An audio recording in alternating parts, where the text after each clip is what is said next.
Hi everyone, welcome back to Kiran studies. So చాలా మంది students కూడా ఒక 1 వీక్ నుంచి గ్రూప్ డి క్వాలిఫికేషన్ పైన కోర్టులో కేసు వేశారంట కదా. అసలు ఆ కేసు స్టేటస్ ఏంటిది సార్? మరి ఏంటి ఇప్పుడు పరిస్థితి? క్వాలిఫికేషన్ చేంజ్ అయిపోతుందంట కదా, అది ఐటీఐ అవుతుందా? మరి 10th వాళ్ళకి ఆల నోటిఫికేషన్ ఉంది కదా సార్, మేము ప్రిపేర్ అవుతున్నాము ఏంటని చెప్పి చాలా మంది రకరకాలుగా ఒక నెగిటివ్ రూమర్ అయితే స్ప్రెడ్ చేయడం జరుగుతుంది. ఓకేనా, ఎప్పుడైనా ఒక విషయం గుర్తుపెట్టుకోండి, అఫీషియల్ గా గవర్నమెంట్ మనకు డిక్లరేషన్ ఇచ్చేంత వరకు ఎప్పుడు నమ్మదు. జస్ట్ కోర్టులో కేసు వేశారు, ఆ కేసు ఏంటిది, ఎందుకు వేశారు, దాని యొక్క సారాంశం ఏంటనేది ఈ వీడియోలో చూద్దాం. ఓకేనా, రైట్. ఇక్కడ ఒకసారి అబ్జర్వ్ చేస్తే, in the high court of the Delhi at New Delhi, so writ petition ఏదైతుందో 2771/2025 అండ్ సిఎం 13174/20, మీ యొక్క మొబైల్ లో కూడా సో ఈ కోర్టు సర్వీసెస్ అంటది, అక్కడ writ petition so OS number కనుక కొడితే మీకు వస్తుంది అనమాట. అవసరం లేదు, నేను ఇక్కడ చెప్తాను వినండి. సో ఇక్కడ ఏంటంటే ఎవరెవరు వేశారు, సో పిటిషనర్స్ ఎవరెవరు అంటే mister Srikanth Prasad and mister Ashish Pradhan, so ఈ అడ్వకేట్స్ అన్నమాట. వర్సెస్ ఎవరికి రెస్పాండెంట్ ఎవరు అంటే ఎవరు రెస్పాండ్ అవ్వాలంటే union of India and others. ఎవరెవరితో?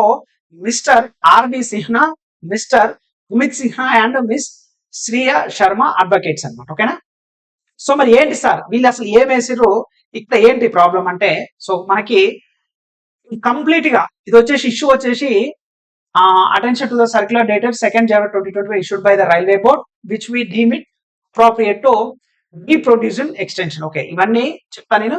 సబ్జెక్ట్ ఏంది మెయిన్ గా, మరి ఎందుకు కోర్టులు కేసు వేయడానికి మెయిన్ రీజన్ ఏంటంటే, ఒకసారి చూస్తే ఇక్కడ minimum educational qualification for recruitment ఏదో from open market in level 1 of the pay matrix of 7th CPC.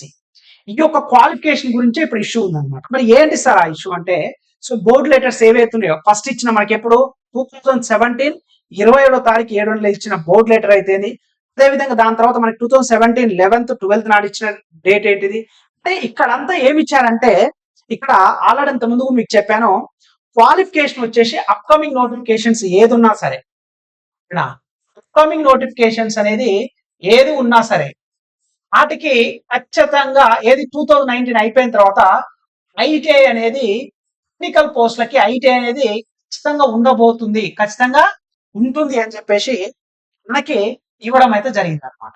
Okay, అదే వాళ్ళు అక్కడ లెటర్స్ అనేది ఆ డేట్స్ ఇక్కడ ఏమని మెన్షన్ చేస్తారు అంటే, ఫస్ట్ ఏంటి మనకు ప్రొడ్యూస్ చేయాలి, ఏంటిది ప్రాపర్ రీజన్ ఉండాలి. సార్ మీరు 2018 అప్పుడు ముందు చెప్పింది ఏమని, వచ్చే అప్కమింగ్ నోటిఫికేషన్స్ కి ఐటీఐ ఖచ్చితంగా ఉండాలని.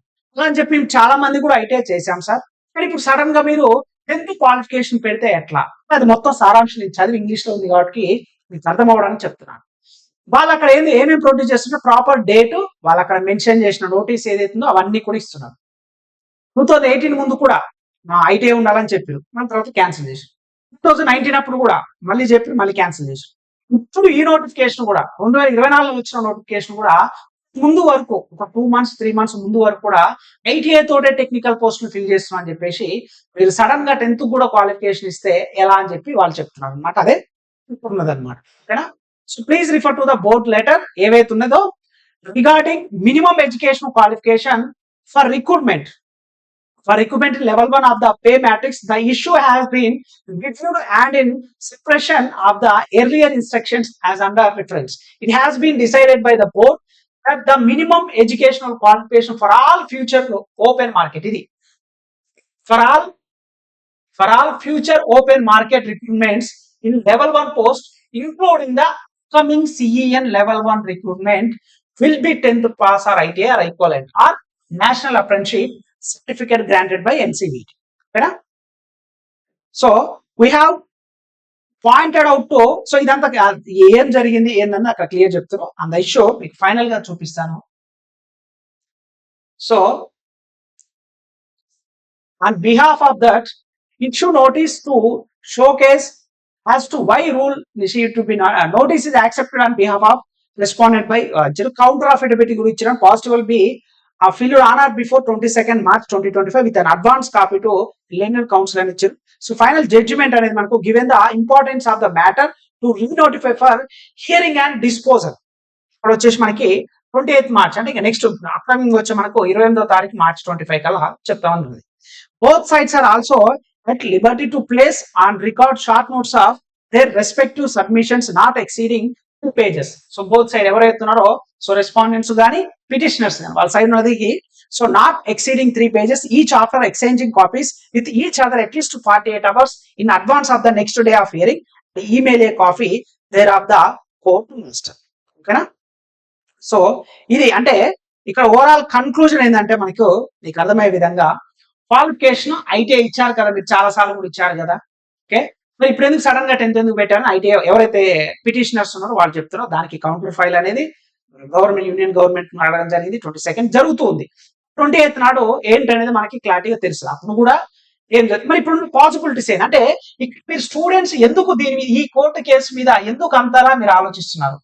ఈ కోర్టు కేసు గురించి ఎందుకు ఇది అవసరం లేదు మీకు? ఎందుకంటే ఇంకా ఫైనల్ అవ్వలేదు. ప్రతి దాని మీద ఎవరో ఒకరు కోర్టులు కేసు వేసినాం.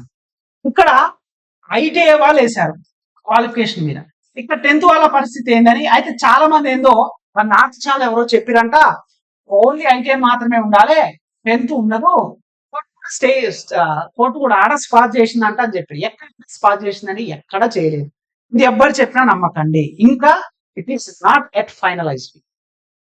ఎందుకంటే గవర్నమెంట్ అనేది క్వాలిఫికేషన్ కానీ ప్రతి ఒక్కటి కూడా ఈచ్ అండ్ ఎవ్రీథింగ్ వాళ్ళకి some certain rules and regulations ఉంటాయి. వాటిని బేస్ చేసుకునే నోటిఫికేషన్ ఉంటుంది. ఏవైనా చేంజ్ చేసేది కూడా వాళ్ళకి అథారిటీ ఉంటుంది. దానివల్ల ఏమైనా ప్రాబ్లం వచ్చినప్పుడు అది గిల్టీగా ప్రూవ్ అయినప్పుడు మాత్రమే దాని మీద యాక్షన్ తీసుకోవడానికి కోర్టులకు ఉంటుంది.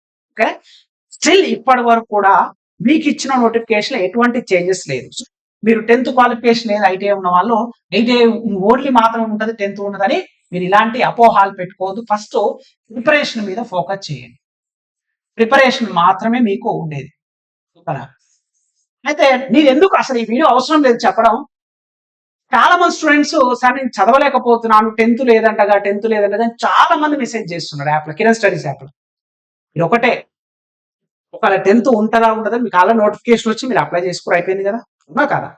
తర్వాత ఏం జరగబోద్ది అనేది 9-10% అదే ఫాలో అవుతుంది నాకు తెలిసినంత వరకు అయితే. మాక్సిమం ఇన్ కేస్ ఏమైనా చేంజ్ అయినా సరే అఫీషియల్ గా రైల్వే గవర్నమెంట్ కానీ అఫీషియల్ గా నోటీస్ వచ్చినప్పుడే మనం డిసైడ్ కావాలి. అంతకు ముందే మీరు డిసైడ్ అయ్యి నేను ప్రిపరేషన్ పక్కన పెట్టాను సార్, నేను చదవలేకపోతున్నా సార్, నార్త్ వాళ్ళు అది చెప్తున్నారు ఇది చెప్తున్నారు, అన్ని మీకు అనవసరం. Waste of time. Me time waste చేసుకోవడం తప్పిస్తే 1% కూడా ఏముంటుంది. ఓకేనా? అక్కడ పిటిషన్ రెస్పాండ్ వాళ్ళ కోర్టులో జరుగుతూనే ఉంటుంది ఇష్యూ. కానీ 100% ఫేవర్ గా వీళ్ళకి వస్తుందా 100% దీని ఎవరికి ఎగనిస్ట్ కాదండి. దయచేసి ఈ విషయాన్ని గుర్తుపెట్టుకోండి. ఎవరమైనా సరే గవర్నమెంట్ ఇప్పుడు నేనేదో చెప్తే వీళ్ళకి ఫేవర్ చేయమంటే గవర్నమెంట్ చేయదు, వీళ్ళకి చేయొద్దంటే గవర్నమెంట్ చేయకుండా ఉండదు. వాళ్ళు ఫైనల్ ఒక డిసిషన్ తీసుకుంటారు. ఆ డిసిషన్ బేస్ చేసుకుని అందరం కూడా ఫాలో అవ్వాలి, ఇంక్లూడింగ్ మీరు కూడా అంతే కదా. క్వాలిఫికేషన్ ఇచ్చింది 10th వాళ్ళకి ఇచ్చింది, ఐటీ అందరికి ఇచ్చింది. 10th వాళ్ళకి మాత్రమే ఇవ్వాలనా, ఐటీ వాళ్ళకి మాత్రమే ఇవ్వద్దా అనేది కోర్టు ఉన్నది. అక్కడ వాళ్ళు డిసిషన్ వాళ్ళకున్న రూల్స్ అండ్ రెగ్యులేషన్ వాళ్ళకున్న అథారిటీ ఏంటని వాళ్ళు చూపిస్తారు, కౌంటర్ ఫైల్ చేస్తారు, అన్ని ఎవ్రీథింగ్ అంటే ప్రాసెస్ ఆన్ గోయింగ్ అవుతుంది. దాని మూలన మీ యొక్క ప్రిపరేషన్ మాత్రం దయచేసి ఆపకండి. ఓకే, ఫైనల్లీ అదొకటే చెప్పాలనుకున్నాను. సో 28th మార్చి ఏమైనా అప్డేట్ వస్తుంది మళ్ళీ అదొక బాధ. సార్ మార్చి 28th రోజు ఏమైంది సార్ అంటారు. ఓకే, మార్చి 28th నాడు ఓకేనా ఏం జరిగింది కోర్టు ఇష్యూ అనేది నేను చెప్తాను మీకు ఖచ్చితంగా వీడియో రూపంలో కానీ లేదా మన టెలిగ్రామ్ లో మన కిరణ్ స్టడీస్ యాప్ దొరికితే ఆ కోర్టుకు సంబంధించిన ఆ ఫైల్ ఏవైతుందో సో ఆ డిస్కషన్ సరిగ్గా మీకు అప్లోడ్ చేస్తాను. వీలైతే ఇలాగనే వీడియో కూడా చేస్తాను. మీరు ఈ మార్చి 28th దాకా వెయిట్ చేయకండి. ఇప్పటిదాకా చదవకుండా నేను పక్కన పెడతాను అనుకోకండి. Preparation is the most important. Preparation చాలా చాలా ఇంపార్టెంట్. ఓకే, ఎందుకంటే ఈ యొక్క ఏది ఐటీఐ పెడతామని చెప్పి 2018 నోటిఫికేషన్ అప్పటి నుంచి కూడా జరుగుతుంది. 2018 నోటిఫికేషన్ అప్పుడు జరిగింది, 2019 అప్పుడు నోటిఫికేషన్ జరిగింది, ఇప్పుడు వచ్చిన 2024 నోటిఫికేషన్ అప్పుడు కూడా జరిగింది. ఈ రెండింటి కూడా ముందు నుంచే చెప్తారు ఐటీఐ ఇస్తే ఐటీఐ, బట్ ఇవ్వలేదు. 10th వాళ్ళకి కూడా ఛాన్సెస్ ఈవెన్ ఇప్పుడు కూడా ఇచ్చారు. మీరు ఎందుకు భయపడ్డారు? ప్రిపరేషన్ స్టార్ట్ చేయండి. ఐటీఐ వాళ్ళైనా సరే 10th వాళ్ళైనా సరే ఫస్ట్ మీరు ప్రిపరేషన్ అయితే కొనసాగించండి. ఓకేనా? Don't waste your time.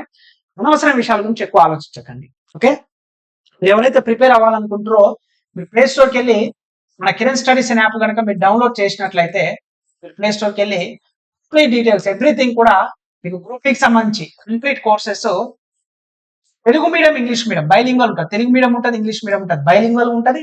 మీకు ప్రీవియస్ ఇయర్ క్వశ్చన్స్ కూడా అన్ని కూడా ప్రతి సబ్జెక్ట్ వైజ్ గా అవైలబుల్ గా ఉంటాయి. అండ్ ఆల్మోస్ట్ మార్క్ టెస్ట్ కూడా ఓన్లీ గ్రూప్ డి మీకు 800+ మార్క్ టెస్ట్ ఉంటుంది. ఓన్లీ గ్రూప్ డి మీనే మీకు 700+ మార్క్ టెస్ట్ ఉంటాయి. ఈ మాక్ టెస్ట్ కూడా మీకు విత్ ఎక్స్ప్లెనేషన్ ఉంటుంది, విత్ ఎక్స్ప్లెనేషన్ ఉంటుంది.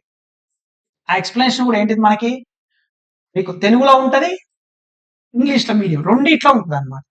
ఎన్సీఆర్టీ బేస్డ్, సబ్జెక్ట్ వైజ్ ఉంటుంది, టాపిక్ వైజ్ ఉంటుంది, ఫుల్ లెంత్ మాక్ టెస్ట్ ఉంటుంది, మినీ మాక్ టెస్ట్ ఉంటుంది, లేటెస్ట్ ప్యాటర్న్ ఎగ్జామ్స్ సంబంధించిన ప్రీవియస్ ఇయర్ క్వశ్చన్స్ ఉంటుంది.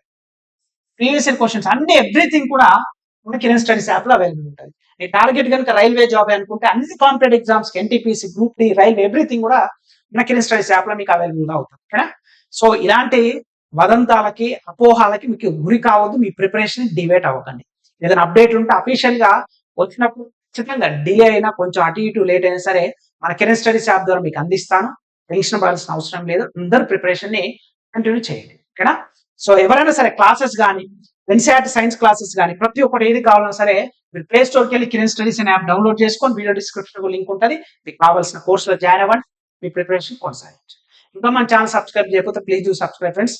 Thank you so much.